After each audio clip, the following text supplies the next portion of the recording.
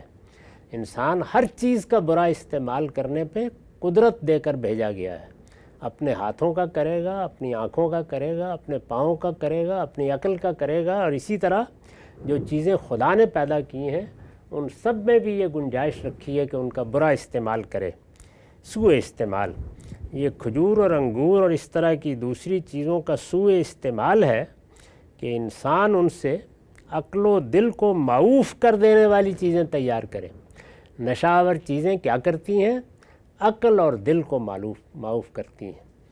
عقل معوف ہو جاتی ہے تو انسان اپنے سب سے بڑے شرف، یعنی اس کی دماغی صلاحیت، اس کی استنباط کی صلاحیت، اس کی ادراک کی صلاحیت سے محروم ہو جاتا ہے۔ اچھا بھلا انسان اس قابل نہیں ہوتا کہ اپنے آپ ہی کو سنبھال سکے، اور جب اس کا دل معوف ہو جاتا ہے، اور نشے کا ایک دوسرا اثر یہ بھی ہوتا ہے، تو انسان کے دل میں اللہ تعالیٰ نے جو خیر کی سچی طلب رکھی ہے اور اپنے آپ کو اٹھا کھڑا کرنے کی جو صلاحیت رکھی ہے اس سے محروم ہونا شروع ہو جاتا ہے۔ ان فی ذالک لآیۃ لقوم یعقلون، یہ دیکھیے کہ ابتدا کی تھی سمع سے، سننے سے۔ اگر سن لو گے اور کسی صحیح چیز کو کسی سے سن کر اپنی فطرت سے ہم آہنگ کر لو گے، ہدایت پالو گے۔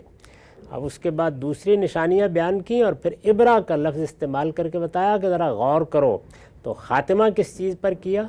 ان فی ذالک لآیۃ لقوم یعقلون۔ پیچھے فرمایا تھا اس میں یقیناً ان لوگوں کے لیے بڑی نشانی ہے جو سنتے ہیں، اب فرمایا اس میں یقیناً ان لوگوں کے لیے بڑی نشانی ہے جو عقل سے کام لیتے ہیں۔ تو سننا اور پھر عقل سے کام لینا۔ سننا تو چیزوں کو سامنے لے آئے گا، نتائج بتا دے گا، لیکن عقل سے کام لینے کے لیے ضروری ہے کہ انسان کے اندر عبرت کی صلاحیت ہو۔ یہ دی ہے اللہ تعالیٰ نے، ہم اس کو استعمال نہیں کرتے بعض اوقات، اور عقل سے کام لینے ہی سے علم کے دروازے کھلتے ہیں۔ اس پر میں نے لکھا ہے کہ یہ جو فرمایا ہے کہ اس میں یقین ان لوگوں کے لیے بڑی نشانی ہے، پیچھے بھی کہا بڑی نشانی ہے، کس چیز کی نشانی؟ یعنی توحید اور قیامت کی بڑی نشانی۔ اگر انسان ان سب چیزوں پہ غور کرے تو اس کی فطرت میں جو علم بدیت کیا گیا ہے کہ میرا ایک خالق ہے اور تنہا ایک ہی خالق ہے، وہی میرا معبود ہے، انسان اس تک پہنچ جاتا ہے۔ یعنی وہ نام نہ دے سکے، وہ اس کا صحیح تصور نہ قائم کر سکے، یہ سب ہو سکتا ہے، اس کے لیے پیغمبروں کی ضرورت ہے، لیکن وہ ایک اجمالی احساس پیدا کر لیتا ہے۔ اور اسی طریقے سے خیر و شر کا شعور، خیر و شر کا شعور ہے جس کو انسان جب دیکھتا ہے تو اس سے لازمی عقلی نتائج پیدا ہوتے ہیں، یعنی وہی عبرت جس کا میں نے ذکر کیا اور جس کو قرآن نے استعمال کیا۔ خیر و شر کا شعور ہے تو نتیجہ ایک نہیں ہونا چاہیے، نتیجہ ایک نہیں تو کیا نتیجہ نکل آتا ہے دنیا میں؟ بالبداہت واضح ہے کہ نہیں نکلتا۔ جب نہیں نکلتا تو پھر کوئی روز جزا و سزا ہونا چاہیے جس میں خیر و شر پر اللہ کا فیصلہ صادر ہو۔ تو قیامت کی بڑی نشانی ہے، اس لیے کہ ان میں سے ایک ایک چیز، یہ جو چیزیں بیان کی ہیں، خواہ وہ پانی ہے جو آسمان سے برستا ہے، خواہ وہ چوپائے ہیں، خواہ ان کے ہاں پیدا ہونے والے مشروبات ہیں، کھجور ہے اور انگور ہے، ان سے بننے والی چیزیں ہیں، اس لیے کہ ان میں سے ایک ایک چیز زبان حال سے بتا رہی ہے کہ زمین و آسمان دونوں میں ایک ہی حکیم و قدیر کا ارادہ کار فرما ہے۔ اگر غور کیجئے تو کوئی ادنا درجے میں بھی کسی دوسرے کی طرف توجہ نہیں ہوتی، ایک ہی حکیم و قدیر۔ وہ جس طرح مردہ زمینوں کو پانی کے ایک چھینٹے سے حیات تازہ بخش دیتا ہے، اسی طرح تمہارے مردوں کو بھی اٹھا کھڑا کرے گا، یہ اس کے لیے کچھ بھی مشکل نہیں ہے۔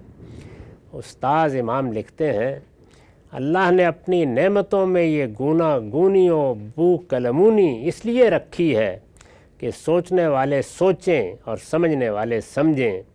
ظاہر ہے کہ یہ دنیا اپنی بقا کے لیے ان تنوعات کی محتاج نہیں تھی، یعنی یہ اتنی مختلف چیزیں پیدا کی جائیں اپنی بقا کے لیے اس کی محتاج نہیں تھی۔ یہ بالکل سادہ اور یک رنگ بلکہ بالکل بے رنگ بھی ہو سکتی تھی، لیکن اس کے خالق نے یہ چاہا یہ کہ اس کی صفات کا ایک پرطور مظہر ہو تاکہ غور کرنے والے غور کریں اور اس کی ایک ایک چیز سے اس کے خالق کی اعلیٰ صفات، اس کی بے نہایت قدرت و حکمت، اس کی غیر محدود رافت و رحمت، اس کی بے مثال ربوبیت و پروردگاری اور اس کی کامل وحدت و یکجائی کا کچھ تصور اور اس کی روشنی میں اپنے فرائض و ذمہ داریوں کا احساس کریں۔ یہ چیزیں ہیں کہ جو سمجھنے کی ہیں۔ تو یہاں وہ خلاصہ کر دیا ہے استاذ امام نے کہ اگر تم صحیح طریقے سے غور کرو گے تو یہ حقائق ہیں جن کو تم سمجھ لو گے۔ اس اقتباس میں کچھ چیزیں ہیں جن کی مزید وضاحت کی ضرورت ہے۔ ہمارا وقت ختم ہو گیا۔ اقول و قولی ھذا واستغفر اللہ لی ولکم ولسائر المسلمین۔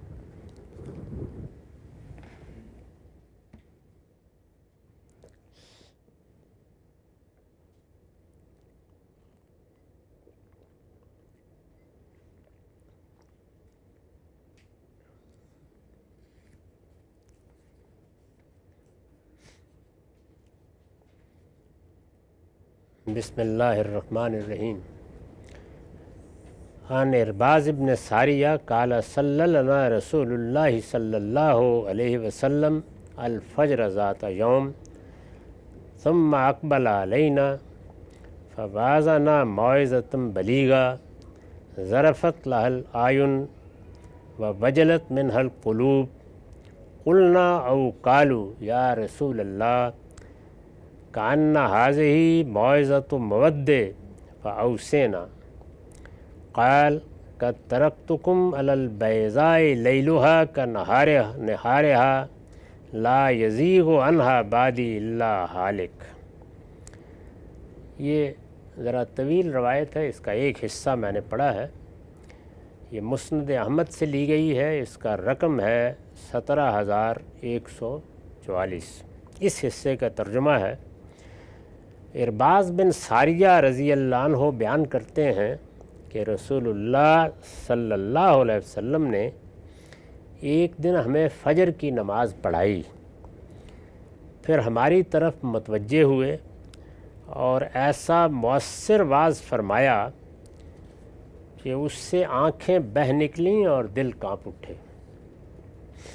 ہم نے یہ بیان کیا کہ لوگوں نے عرض کیا یا رسول اللہ یہ تو گویا کسی رخصت ہونے والے کا واعظ ہے، یعنی یہ احساس ہوا کہ اللہ کے پیغمبر شاید جانے والے ہیں، اس لیے کہ اس طرح دل سوزی کے ساتھ، محبت کے ساتھ، خیرخواہی کے ساتھ اور ایسی بلاغت اور فصاحت کے ساتھ آج بات ہوئی ہے کہ آنکھیں بہہ نکلی ہیں اور دل کانپ اٹھے ہیں۔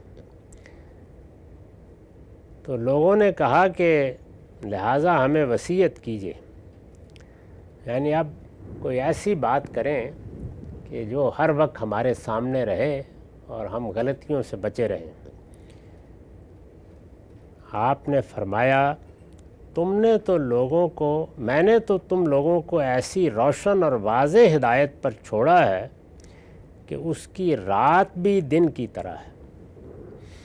یہ توجہ دلائی آپ نے کہ وصیت بھی خیر کوئی کر دیں گے، لیکن جو کچھ میں اب تک تمہیں بتا چکا ہوں اس میں کوئی ابہام نہیں رہا، ہر چیز واضح ہو گئی ہے۔ قرآن مجید نے بھی اپنی دعوت اور ہدایت پر تبصرہ کرتے ہوئے کہا ہے نا کہ لا اکراہ فی الدین قد تبین الرشد من الغی، کہ دین میں کسی جبر کا کیا موقع ہے۔ ہدایت اور گمراہی کو الگ الگ کر کے بتانا تھا، وہ ہم نے بتا دیا ہے، ہر لحاظ سے بتا دیا ہے۔ تو یہ تعبیر بھی بڑی بلیغ تعبیر آپ نے فرمائی۔ دیکھیے میں نے تم لوگوں کو ایسی روشن اور واضح ہدایت پر چھوڑا ہے کہ اس کی رات بھی دن کی طرح ہے، رات میں تاریکی چھا جاتی ہے، ظلمت ہوتی ہے، چیزوں میں اشتباہ پیدا ہوتا ہے، التباس کا امکان ہوتا ہے۔ فرمایا کہ جو میں نے تمہیں ہدایت دی ہے اس میں اگر کوئی ایسے معاملات بھی ہیں جن میں ذرا غور کی ضرورت ہوتی ہے، وہ بھی اتنے واضح ہیں کہ گویا رات بھی دن کی طرح ہے۔ میں نے اس کی وضاحت پہ لکھا ہے یہ نہایت بلیغ تعبیر ہے، یہ جو حضور نے تعبیر استعمال کی کہ رات بھی دن کی طرح ہے، یہ نہایت بلیغ تعبیر ہے۔ مطلب یہ ہے کہ اس کی یعنی جو دین میں نے دیا ہے، جو ہدایت میں نے دی ہے، اس کی جو چیزیں مجمل ہیں، دو طرح کی چیزیں ہیں ہمارے دین میں۔ کچھ وہ ہیں جن میں اجمال کا طریقہ اختیار کیا، یعنی ایک اصولی بات کر دی، لیکن اس کے اطلاقات کیا ہوں گے، وہ کہاں کہاں تک پہنچے گی، اس کو لوگوں کے فہم پر چھوڑ دیا۔ اس کی جو چیزیں مجمل ہیں یا لوگوں کے اجتہاد پر چھوڑ دی گئی ہیں، ایک اصول بیان کر کے، ایک قاعدہ عامہ بیان کر کے چھوڑ دیا گیا ہے کہ وہ خود ان چیزوں کو زندگی کے احوال سے متعلق کر لیں، اسی کا نام اجتہاد ہے۔ تو مطلب یہ ہے کہ وہ بھی مبہم نہیں، یعنی جو چیزیں مجمل ہیں وہ بھی مبہم نہیں ہیں، صرف ذرا غور کی ضرورت ہوتی ہے۔ اور چونکہ انسان کو اللہ نے عقل دی ہے تو سارا کارخانہ ہی اس طرح بنایا ہے کہ کچھ چیزیں اس کے لیے مشاہدہ بنتی ہیں، کچھ کو وہ خود استنباط کر کے جانتا ہے۔ ایسا ہی دین ہے، یعنی کچھ چیزیں متعین کر دی جاتی ہیں، جیسے ہماری نماز روزہ بالکل متعین کر دیے گئے ہیں، ہماری معاشرت کی ہدایات، لیکن سیاست، معیشت، اسی طریقے سے بہت سے وہ اطلاقی معاملات جو ہمیں روزمرہ پیش آتے ہیں، ان میں اجمال یا اصول بیان کرنے کا طریقہ اختیار کیا گیا ہے۔ اسی چیز نے ہمارے دین کو عالمگیر صداقت بنا دیا ہے، زمانہ اس پر اثر انداز نہیں ہوتا، وہ آفاقی حقیقت بن جاتا ہے۔ تو جو چیزیں مجمل ہیں یا لوگوں کے اجتہاد پر چھوڑ دی گئی ہیں، وہ بھی مبہم نہیں بلکہ ایسی واضح ہیں کہ اس کے اصول و مبادی میں بصیرت رکھنے والے ان کو بھی ماہ و آفتاب کی طرح روشن دیکھتے ہیں۔ یعنی وہ جیسے ہی کسی اچھے صاحب علم کے سامنے آتی ہیں تو وہ اجمال کھلنا شروع ہو جاتا ہے، جو اصول بتایا گیا تھا اس کے اجتہادی اطلاقات حیرت انگیز طریقے سے آنے والے سب معاملات کا احاطہ کرنا شروع کر دیتے ہیں۔ تو اس بات کو رسول اللہ نے اس طرح بیان فرمایا کہ اس دین میں یا اس ہدایت میں رات بھی دن کی طرح روشن ہے۔ اس کے بعد مزید آگے روایت کا ترجمہ ہے، اس سے میرے بعد وہی انحراف کرے، اس سے یعنی وہ ہدایت جو میں نے تمہیں دی ہے، اس سے میرے بعد وہی انحراف کرے گا جس کے لیے ہلاکت مقدر ہو چکی ہو۔ یعنی ابہام نہیں ہے، مشکل نہیں ہے۔ اب اگر انحراف ہوگا تو قرآن جس طرح واضح ہے، سنت جس طرح بالکل متعین اور ہر اختلاف سے بالا تر منتقل ہو گئی ہے، کوئی اگر اختلاف کرے گا تو بس یہی ہے کہ جس نے اپنے آپ مرنے کا فیصلہ کر لیا ہے وہ تو اپنی قبر کھودے گا ہی، لیکن اگر کوئی سلیم الطبع انسان اس کو جاننا سمجھنا چاہے گا تو کوئی دقت نہیں ہوگی۔ اس پر بھی میں نے حاشیہ لکھا ہے، یعنی خدا کے اس قانون کے مطابق فرمایا نا کہ ہلاکت مقدر ہو چکی ہو، یعنی خدا کے اس قانون کے مطابق ہلاکت مقدر ہو چکی ہو جو اس نے لوگوں کی ہدایت و ضلالت یعنی ہدایت اور گمراہی کے لیے مقرر کر رکھا ہے، اور اس کے مطابق ہدایت صرف انہی کو ملتی ہے۔ وہ قانون کیا ہے؟ وہ قرآن میں بیان ہوا ہے کہ ہدایت صرف انہی کو ملتی ہے جو ہر طرح کے تعصبات سے بالا تر ہو کر علم و عقل کی روشنی میں فیصلے کرتے اور ہدایت کے سچے طالب ہوتے ہیں۔ یہ قانون قرآن مجید میں بیان ہوا ہے، اس کو سنت کے طور پر قرآن بیان کرتے ہیں، سنت الہی ہے، اور یہ بتایا ہے کہ جو ہدایت تمہاری فطرت میں دی گئی ہے اس کی قدر کرو گے تو پیغمبروں کی ہدایت کے لیے راہ کھلے گی۔ یہی مطلب ہے اس بات کا جو سورہ بقرہ کی ابتدا میں ہے کہ قرآن ان کے لیے ہدایت ہے جن کو ان کی فطرت نے تقوی عطا کر دیا ہے۔ فطرت کا تقوی اور ہے، اور جو دین کو جاننے کے بعد تقوی پیدا ہوتا ہے وہ اور ہے۔ تو جب انسان اس کی قدر کرتا ہے تو اللہ اس کے لیے ہدایت کی راہیں کھولتا ہے۔ شرط ایک ہی ہے، وہی جو ہم قرآن میں پڑھتے ہیں وہی یہاں بیان ہوئی ہے، یعنی تعصبات سے اپنے آپ کو بالاتر کر لیں، علم و عقل کی روشنی میں فیصلے کرنا سیکھ لیں، جذبات کے ہاتھ میں اپنی باغ دینا بند کر دیں اور آنکھیں کھول کر اور ایک ایسے دل کے ساتھ بات سنیں جس میں انابت ہو۔ وآخر دعوان الحمدللہ رب العالمین۔ 10 منٹ کا وقفہ ہے، اس کے بعد سوال ہو۔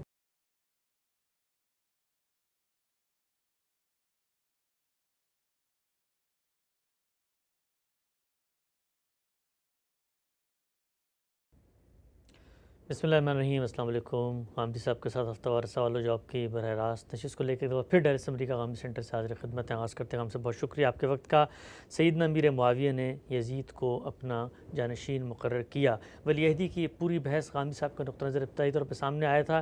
چند چیزیں واضح ہوئی تھیں، ان میں سے پہلی چیز یہ تھی کہ واقعات سے ہم کوئی اصول اخذ نہیں کر سکتے۔ اسی طریقے سے جو ہدایت ہمیں دی گئی ہے اگر اس پر ممکن نہ ہو عمل درآمد کرنا تو پھر جو حالات جو واقعات ہوتے ہیں اس کی رعایت سے آدمی کو اقدام کر سکتا ہے۔ دین میں اس کی گنجائشات موجود ہے۔ ہم سب بنیادی نقطے کے اوپر کچھ سوالات اٹھا کے میں چاہتا ہوں آپ اس کی وضاحت کریں۔ جب آپ یہ فرماتے ہیں کہ اللہ نے ایک ہدایت دی، اس ہدایت پر عمل ممکن نہیں رہا، تو اب آپ نے جو دوسری چیزیں ہیں، جو رعایت اس وقت پیش نظر ہے، جو امکانات ہیں، جن چیزوں پر عمل ہو سکتا ہے ان پر عمل کرنا ہے۔ دین میں باقی جگہوں پر جہاں پر یہ اصول اللہ تعالیٰ نے دیا ہے، نماز اگر مثال کے طور پہ کھڑے ہو کے نہیں پڑھ سکتے تو متبادل خود اللہ نے تجویز کر دیا، روزہ نہیں رکھ سکتے تو فدیہ تجویز کر دیا، ہر جگہ پر ایک متبادل ہے۔ جب یہاں پر اللہ تعالیٰ نے کہہ دیا امرہم شوری بینہم کہ مسلمانوں کا نظم اجتماعی باہمی مشورے سے فیصلہ کرے گا، اور اگر اس کا امکان نہیں ہے تو کوئی متبادل نہیں دیا، تو اب عقل، استدلال، خرد، یہ تو سب یہ کہتے ہیں نا کہ اسی پر عمل درآمد ہونا چاہیے ہے۔ اس کا امکان ہی نہیں ہے کہ اللہ تعالیٰ ایک چیز بیان کریں اور پھر اس کا متبادل کوئی رخصت اس میں بیان نہ کریں تو اس پر عمل ممکن نہ ہو۔ کیا فرماتے ہیں؟ یہ دین کا مطالعہ کریں، واضح ہو جائے گا بالکل کہ اس میں دونوں طریقے اختیار کیے گئے ہیں۔ وہ چیزیں جن کا تعلق عبادات سے ہے وہاں ہم اپنے طور پر قیاس نہیں کر سکتے، اللہ ہی ان کو مقرر کرتا ہے۔ میں اگر اپنے طور پر یہ طے کرنے کی کوشش کرتا کہ مجھے اللہ کی عبادت کے لیے رکوع کس طرح کرنا ہے، سجدہ کس طرح کرنا ہے، ان میں ترتیب کیا قائم کرنی ہے، میرے لیے یہ ممکن نہیں تھا۔ اس لیے عبادات کے بارے میں اللہ نے یہ طریقہ اختیار کیا ہے کہ وہاں بعض اوقات ہر درجے میں ہدایت کر دی جاتی ہے، تاہم ہر درجے میں جو ہدایت کی جاتی ہے وہ بھی جو احوال بالعموم پیش آتے ہیں انہی کو سامنے رکھ کے کی جاتی ہے۔ میں ایسی دسیوں مثالیں دے سکتا ہوں جو رسالت باب صلی اللہ علیہ وسلم کے زمانے میں اس طرح پیش نہیں آئیں۔ میں نے اس سے پہلے جو گفتگو کی تھی اس میں بھی بتایا تھا، مثلا یہ کہ ہم جہاز میں بیٹھے ہوئے ہیں، وہاں کیا کریں۔ مثال کے طور پر ہم ایسی جگہوں پر سفر کر رہے ہیں جن میں ٹھہرنا ممکن نہیں ہوتا۔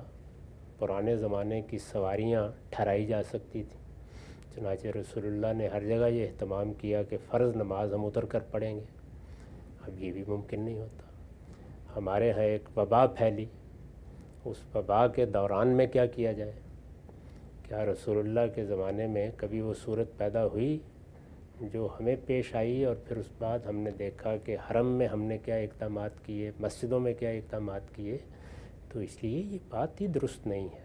عامت الورود احوال میں عبادات سے متعلق اللہ تعالیٰ بعض باتوں کی وضاحت کر دیتے ہیں، لیکن ہمارے دین میں دو چیزیں ہر جگہ ملحوظ رکھی گئی ہیں۔ ایک یہ کہ اس کی حقیقت ہمارے سامنے رہنی چاہیے، حقیقت کو سامنے رکھ کر ہم علم و عقل کی روشنی میں فیصلہ کرتے ہیں۔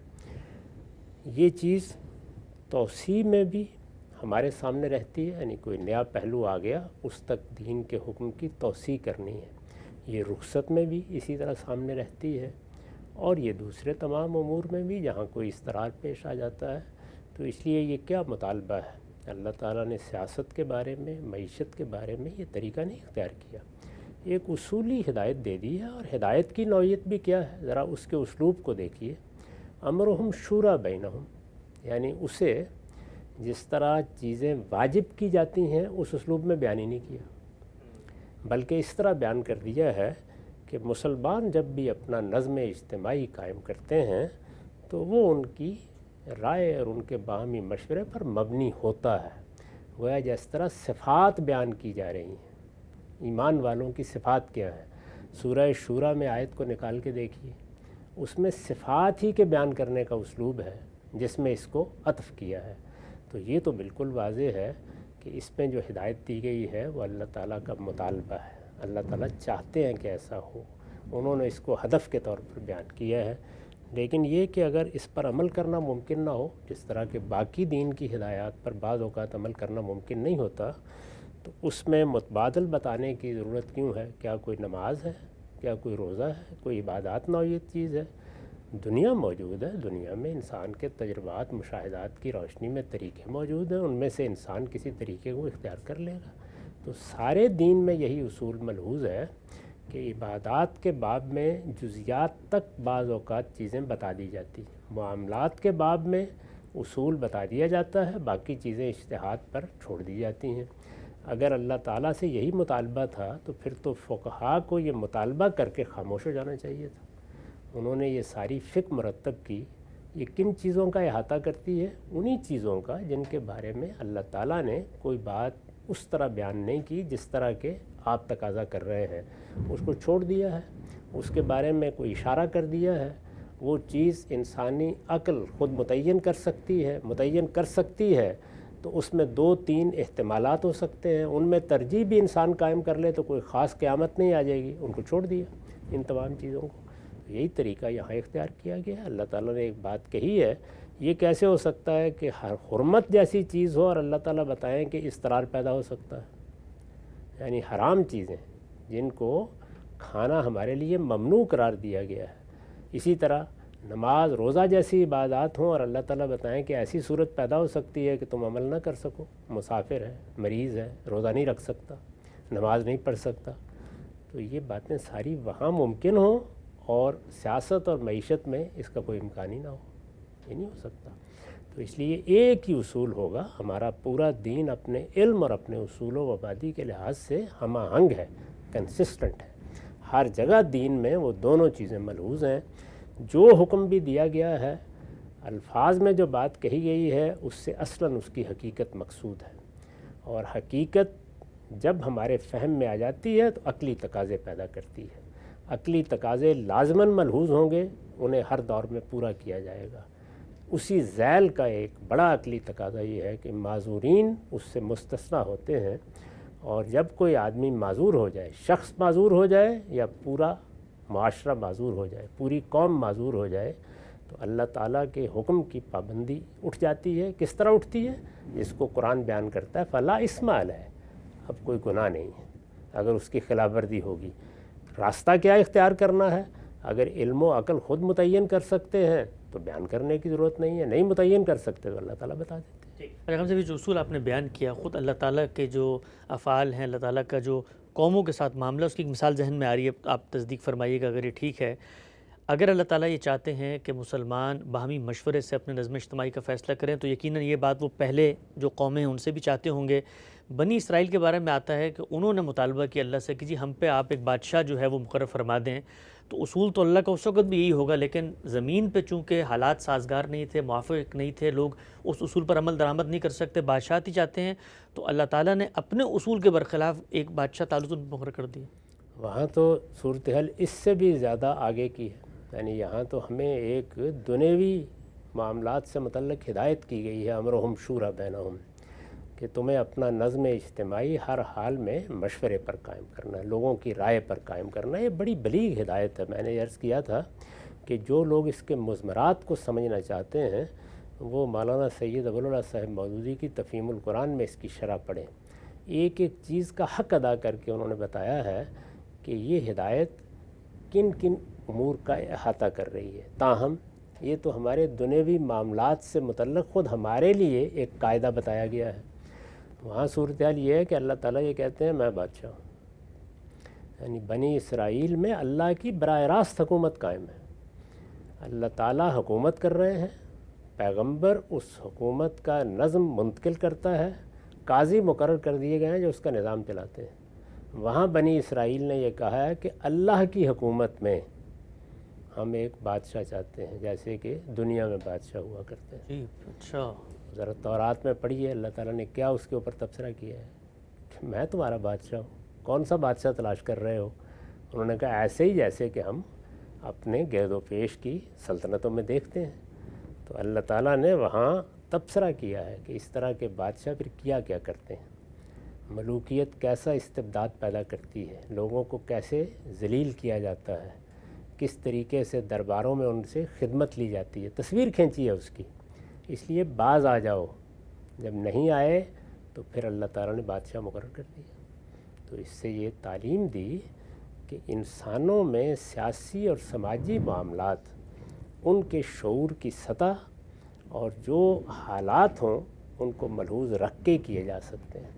اس میں بہت بڑی چیز ہے، یعنی اس سے بڑی چیز کیا ہو سکتی ہے؟ یہ ہم جس آدمی کو مقرر کریں گے امرہم شورا بینہم پر، وہ تو ہمارا انتخاب ہوگا، وہاں تو اللہ تعالیٰ براہ راست بادشاہی کر رہے تھے۔ اس کے باوجود لوگوں کے حالات کا لحاظ کر کے طالوت کو بادشاہ مقرر کر دیا، اور پھر دلیل دی کہ میں نے اس شخص کو مقرر کیا ہے جو ہو سکتا ہے تمہارے ہاں بڑے قبیلے میں نہ ہو، اس کے پیچھے کوئی بڑی عصبیت نہ ہو، یہ ہو سکتا ہے اس کے پاس بہت مال و دولت بھی نہ ہو، لیکن اس کو جسم میں اور علم میں میں نے بڑی وسعت دی ہے۔ اس زمانے میں لیڈرشپ کے لیے یہ دو چیزیں بڑی اہم تھیں، تو اللہ نے ان کا تقرر کر دیا۔ پھر ان کے تقرر کے بعد جو کچھ ان کو پیش آیا وہ بھی ذرا پڑھ لیجئے، بائبل میں اندازہ ہو جاتا ہے۔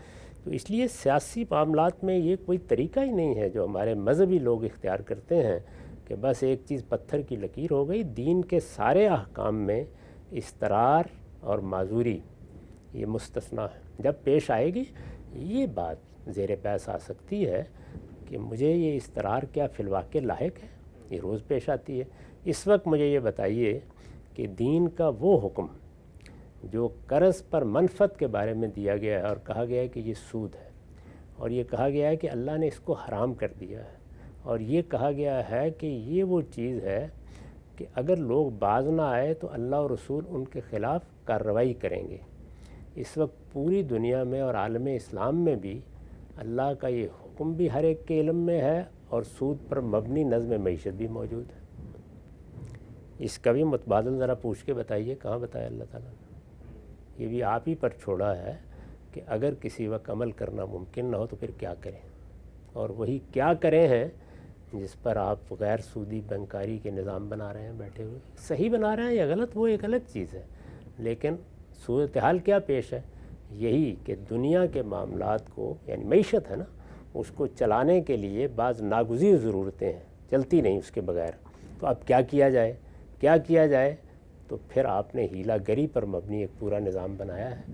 اس سے شدید اختلاف کے باوجود اگر غور کر کے دیکھیے تو صورتحال تو وہی ہے۔ بالکل ہم صاحب، صورتحال بالکل ہوئی ہے۔ ہمارے یہاں اسلامی بینکنگ کے اوپر جو لوگ تنقید کرتے ہیں علماء ہی میں سے، ان کی کتابوں کے آخر میں بھی انہی کنونشنل بینکس کا اکاؤنٹ نمبر دیا ہوتا ہے کہ اس طرح کی تحقیق میں معاونت کے لیے ان اکاؤنٹ میں پیسے ڈال دیجئے۔ کہ ہم سب آگے بڑھاتے ہیں سلسلہ گفتگو کو۔ ایک سوال لوگ پوچھتے ہیں کہ اللہ کے پیغمبر تو واقف تھے اس طرح کی چیزوں سے، اور شرح و وضاحت بھی کر رہے ہیں، تفہیم و تبیین بھی کر رہے ہیں، معاملات کو کھول کے بتا بھی رہے ہیں، جو امکانات ہیں آپ نے بہت ساری پیشن گوئیاں بھی کی ہیں۔ آپ کچھ بتائے تھے کہ بھائی میرے بات ہو سکتا ہے اس طرح کی صورتحال پیش آئے، اللہ کی ہدایت پہ عمل نہ ہو سکے، تو یہ متبادل ہے جو میں تجویز کر رہا ہوں۔ کیوں متبادل تجویز کرتے ہیں؟ یعنی یہ تقاضا ہی کیوں کیا جاتا ہے؟ انسان کو کوئی اندھا اور بہرا پیدا کیا گیا ہے؟ یعنی آپ کو پورا اعتماد ہے کہ میری امت کے علماء موجود ہیں، رہنما موجود ہیں، زعماء موجود ہیں، عقل دی گئی ہے، علم دیا گیا ہے، کریں گے فیصلے۔ یعنی انسان اپنے آپ کو لولا لنگڑا کیوں بنا کے کھڑا ہو جاتا ہے؟ جتنی ہدایت ضروری ہے دے دی گئی ہے، جتنی ہدایت پر انسان خود فیصلے کر سکتا ہے اس کو کبھی نہیں کیا گیا۔ نقطہ آپ نے واضح کیا۔ ہم صاحب مولانا ابو العلا صاحب مودودی کا آپ نے اس نشست میں بھی ذکر کیا، گزشتہ نشست میں بھی کہ امرہم شورا بینہم کی جو قرآن مجید کی ہدایت ہے اس کے مضمرات کو کیسے کھولا ہے۔ ہم صاحب آپ فرماتے ہیں عہد حاضر کے ایک بہت عظیم مفکر، انہی کی آغوز فکر میں آپ نے شعور کی آنکھ کھولی ہے۔ انہی کا ایک اقتباس پڑھ کے بحث کو میں آگے بڑھاتا ہوں۔ وہ کہتے ہیں یزید کی ولی عہدی کا معاملہ تھوڑا سا طویل ہے، لیکن میں 1-2 منٹ میں کوشش کرتا ہوں کہ ان کا نقطہ سامنے آ جائے۔ وہ فرماتے ہیں کہ سب سے زیادہ حیرت مجھے اس استدلال پر ہے جس سے یزید کی ولی عہدی کو جائز ثابت کرنے کی کوشش کی جاتی ہے۔ معترض حضرات یہ تو مانتے ہیں کہ اس کارروائی سے برے نتائج برآمد ہوئے، مگر وہ یہ کہتے ہیں کہ حضرت امیر معاویہ اگر یزید کو جانشین نامزد کر کے اپنی زندگی ہی میں اس کے لیے بیعت نہ لیتے تو ان کے بعد مسلمانوں میں خانہ جنگی ہوتی، کیسر روم چڑھ آتا، اسلامی ریاست کا خاتمہ ہو جاتا، اس لیے ان بدترین نتائج کی بنسبت وہ نتائج کم تر ہی برے ہیں جو یزید کو ولی عہد بنانے کے بعد رونما ہوئے۔ میں پوچھتا ہوں کہ اگر فی الواقع حضرت معاویہ کا خیال یہ تھا کہ ان کے بعد کہیں جانشینی کے لیے امت میں خانہ جنگی برپا نہ ہو، اور اس بنا پر وہ ضرورت محسوس فرماتے تھے کہ اپنی زندگی میں اس کا فیصلہ کر کے اپنے ولی عہد کے لیے بیعت لے لیں، تو کیا تابعین کو جمع کر کے اور صحابہ اور اکابرین کو جمع کر کے ان سے یہ کہتے کہ میری جانشینی کے لیے ایک موضوع آدمی کو میری زندگی میں منتخب کر لو، جس کو وہ لوگ منتخب کرتے اس کے حق میں سب بیعت کر لیتے؟ اس طریقہ کار میں آخر کیا امر مانے تھا؟ اور حضرت معاویہ یہ راہ اختیار کرتے تو کیا آپ سمجھتے ہیں کہ خانہ جنگی پھر بھی برپا ہوتی، کیسر و روم پھر بھی چڑھاتا اور اسلامی ریاست کا خاتمہ ہو جاتا؟ ہم سب اصول سے ذرا اطلاق کی طرف بڑھتے ہیں۔ مولانا مودودی کا آپ نے حوالہ دیا امرهم شورى بینہم میں۔ مولانا مودودی خود یہ فرماتے ہیں کہ یہ جو پورا اصول آپ دین کا بیان کرتے ہیں کہ عمل ممکن نہیں تھا، آگے اندیشہ تھا، اس پر عمل کرتے اللہ کی ہدایت پہ تو خانہ جنگی ہو جاتی، عمل بالکل ممکن تھا، سارے لوگوں کو بٹھاتے، اپنے بیٹے کو پیچھے کرتے، صحابہ سے کہتے جو تم میں زیادہ تقوی رکھنے والا ہے، ورع رکھنے والا ہے، سب پہ بیعت لے کے فیصلہ کر دیتے۔ یہ باتیں مولانا نے فرمائی ہیں اور بھی بہت سے لوگ کرتے ہیں۔ اس کے پیچھے ایک بڑا مغالطہ کار فرما ہوتا ہے، اور وہ یہ کہ جو لوگ علم و تقوی میں ممتاز ہیں وہ سیاسی لحاظ سے بھی لوگوں کے لیے قابل قبول ہو جایا کرتے ہیں۔ موجودہ زمانے میں ذرا اس کی ایک کوشش کر کے دیکھ لیجیے، آپ کی سوسائٹی بھی موجود ہے نا، اس میں بھی تقرر کرنا ہوتا ہے لوگوں کا، اس میں ذرا مدارس کے طلباء کو جمع کر لیں، سب علماء کو جمع کر لیں، علم و تقوی کے لحاظ سے جو ممتاز ترین شخصیات ہیں ان کی ایک فہرست بنا لیں، اور پھر لوگوں سے کہیں کہ ان میں سے انتخاب کر لیں، حکومت چل جائے گی۔ اس میں بہت سے مغالطے ہیں۔ صحابہ کرام کی سیاسی عصبیت وہ نہیں رہی تھی جو شیخین کے زمانے میں تھی۔ ان کی لیڈرشپ جو رسول اللہ کی دعوت نے پیدا کی تھی وہ کم و بیش ساری ختم ہو چکی تھی، بہت تھوڑے لوگ ان میں سے رہ گئے تھے۔ تابعین میں جو لوگ سامنے آئے یا تو وہ خود انہی کی اولاد میں سے تھے اور یا نو مسلم تھے جو بہت بڑی تعداد میں اب اس جماعت میں شامل ہو رہے تھے۔ ان میں جن لوگوں کے ہم نام لیتے ہیں، جن کو جمع کیا جائے، وہ زیادہ تر علم و تقوی کے لحاظ سے ممتاز شخصیات ہوتی ہیں۔ سیاسی عصبیت کن لوگوں کو حاصل ہے یہ فیصلہ کرنا ہے۔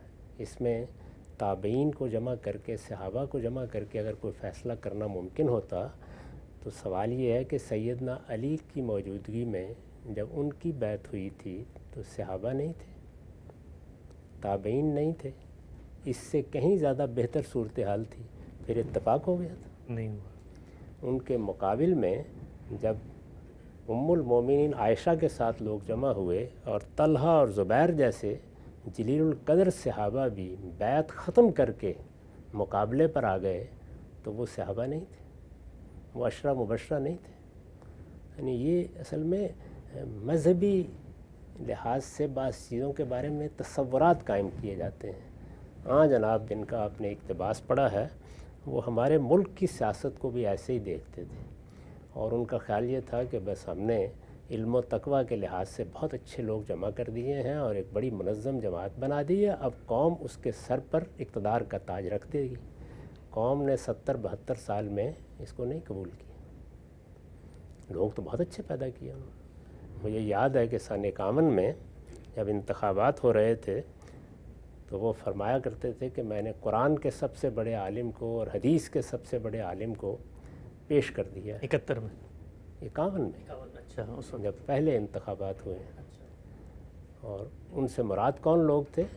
یعنی استاد امام امین احسن اصلاحی جیسی شخصیت، مولانا اسماعیل جیسی شخصیت، اہل حدیث کے بڑے علماء میں سے تھے۔ باور کیجئے ضمانتیں ضبط ہو گئیں۔ کسی بڑے آدمی کا علم کے لحاظ سے بڑا ہونا، تقوی کے لحاظ سے بڑا ہونا، یہ کفایت نہیں کرتا۔ سیاست میں وہ خود بھی اگر کہیں اچھرا سے انتخاب لڑتے تو شیخ رشید کے مقابلے میں اسی طرح شکست کھا جاتے جس طرح میاں طفیل محمد صاحب سن 71 میں شکست کھا گئے تھے۔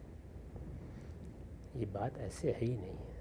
یعنی نہ تابعین کی یہ حیثیت تھی. ہم جب تابعین کا لفظ بولتے ہیں تو مذہبی پس منظر میں بولتے ہیں, وہ لوگ جنہوں نے صحابہ کو دیکھا اور ان پر دیکھنے کے بعد ایمان لائے اور پھر ان میں سے بڑے بڑے علماء اور فقہا پیدا ہوئے, اس زاویے سے دیکھ رہے ہوتے ہیں.